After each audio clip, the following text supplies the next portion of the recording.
In the years before World War II, 9.5 million Jews resided in Europe. They were ordinary European citizens, shopkeepers, businessmen, playful children, and mothers and fathers doing their best to raise a family.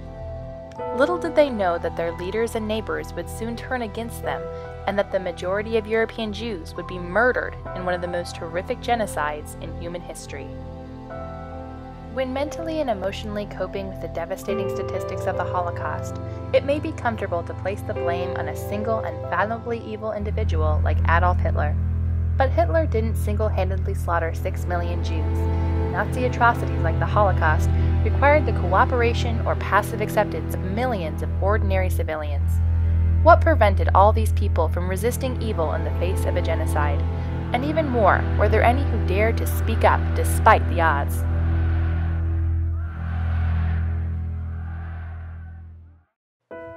Sophie and Hans Scholl were nothing more than ordinary German kids. He loved art and philosophy, she loved music and letter writing.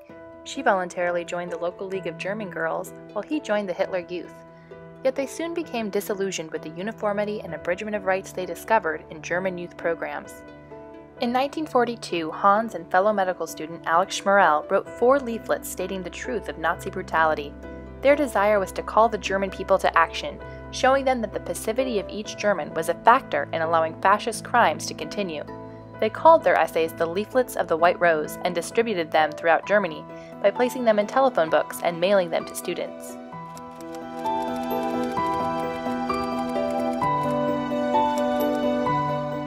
On February 18, 1943, Hans and Sophie Scholl attempted their boldest move yet. They decided to distribute leaflets in the empty lecture hall of the University of Munich campus. As they were about to leave, they were caught by a janitor, arrested, and later executed. Sadly, their brave endeavors failed to stir up more resistance. Rumors of atrocities were the last thing that people wanted to hear because Hitler offered hope to Germany, which had been devastated in the First World War. I mean, a lost war is really something nobody in this country has really experienced. Aware that people already wanted to believe in the party that promised to restore Germany, Joseph Goebbels, the Nazi minister of propaganda, encouraged Germans to dismiss acts of injustice by never publicly showcasing the extent of killing operations and issuing propaganda that exploited pre-existing anti-Semitism. One of the many Germans affected by Goebbels' methods was Traute Junge, Hitler's personal secretary. Although during the war she denied having knowledge of Nazi crimes, she later had second thoughts. One day I walked past a plaque in memory of Sophie Scholl. I could see that she had been born the same year as I, and that she had been executed the same year when I entered into Hitler's service. And at that moment I really realized that it was no excuse that I had been so young. I could perhaps have tried to find out about things. For those who kept their eyes open, warning signs of the decimation of the rights of Jews began appearing as soon as the National Socialist Party came to power in 1933. It was very gradual. I mean, first you had to get rid of your maids. They passed numerous laws immediately.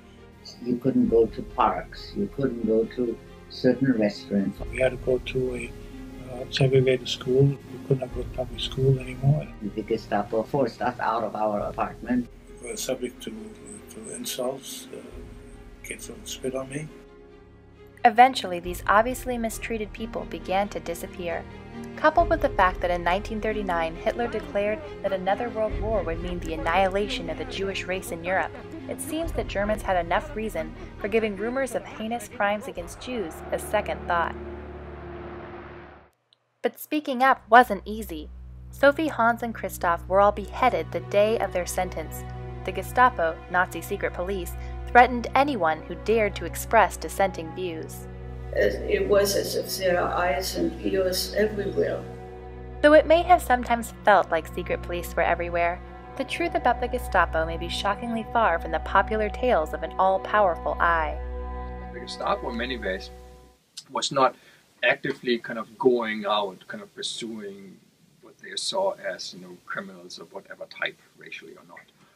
They often responded really reacting to, in fact, denunciation. The main point is that stuff was driven by the population and not so much by an all-powerful, ever-present Gestapo force.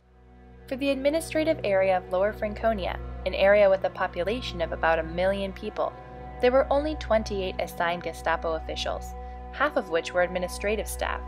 How could the terrifying myth of their omnipresence prevail? Between 1933 and 1945, 80% of political crimes were reported by ordinary German citizens.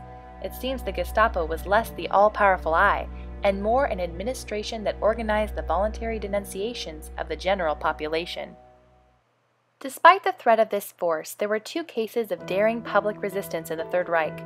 In the harsh cold of February 1943, a multitude of Germans demonstrated outside a Jewish community center at Rosenstrasse in Berlin, where Jewish men had been incarcerated.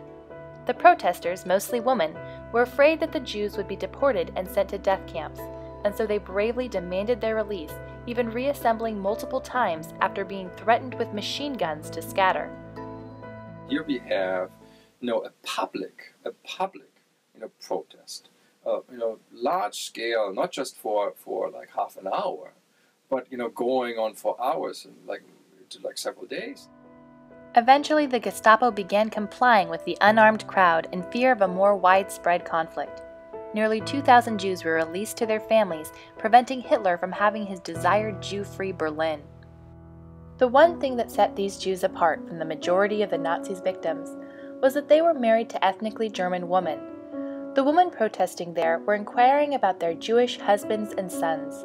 They had a personal connection with the victims, which kept them from turning their eyes away and compelled them to stand up and risk their lives. The second case of resistance was more widespread. In 1939, Hitler started the euthanasia program to murder the mentally and physically ill. Leaders of the Catholic Church heard about it and wrote sermons exposing the program to German civilians. In July of 1941, Germans began to protest on a large scale until Hitler officially canceled the euthanasia program on August 24th. Sadly, it continued underground on a more local basis. Hospitals routinely killed patients through injections or starvation, writing up excuses for their deaths. Though in this case, underground murder was easy since victims were entrusted to hospitals, the fact that an official Nazi policy was overturned by the German people is still noteworthy. Like in the case of Rosenstrasse, German civilians had personal connections to those they protested for. Because the Nazis removed whole communities at a time, most Jews didn't have relatives who could stand up for them. Who would act upon the human responsibility to stand up for the rights of Jews? Silence in the face of evil is itself evil. God will not hold us guiltless. Not to speak is to speak. Not to act is to act. Dietrich Bonhoeffer.